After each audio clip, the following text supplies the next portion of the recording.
Did you know this miracle in American history? The French and Indian War ended in 1763, with the French losing Canada and all their land east of the Mississippi River. King George III decided to tax the colonies to pay for their defense in case of future French incursions or native uprisings. British troops were funded by the sugar tax of 1764, the stamp tax of 1765, and the Townshend Acts of 1767, taxing glass, paint, and paper. As the colonies had no representatives in Parliament, the cry arose, "No taxation without representation."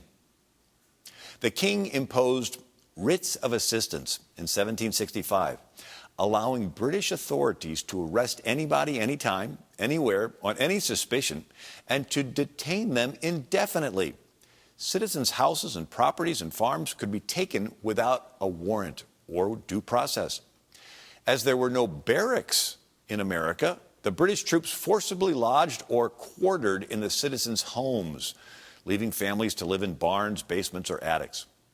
On March 5th, 1770, a mob formed in Boston to protest.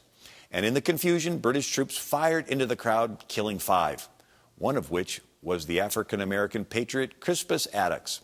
This became known as the Boston Massacre. In 1773, the British passed the Tea Act, in which the king showed favoritism by allowing the East India Tea Company to sell 500,000 pounds of tea in the colonies with no taxes, giving them a monopoly by underselling American merchants.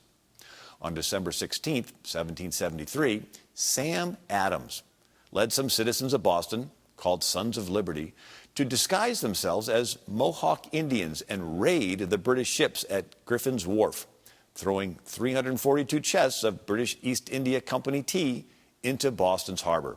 This became known as the Boston Tea Party. The king responded with the Boston Port Act, punishing the colonists by blockading Boston's harbor. The date was to be on June 1st of 1774. In the neighboring colony of Virginia, Thomas Jefferson drafted a day of fasting to be observed the same day.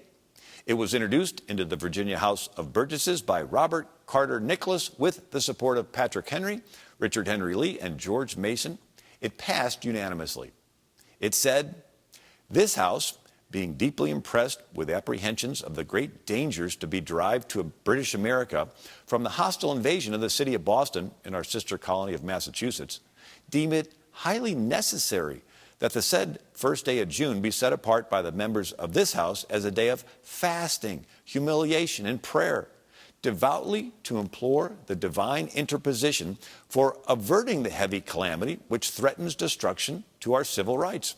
Ordered, therefore, that the members of this House do attend with the Speaker and the mace to the church of the city for the purposes aforesaid, and that the Reverend Mr. Price be appointed to read prayers, and the Reverend Mr. Gwatkin to preach a sermon."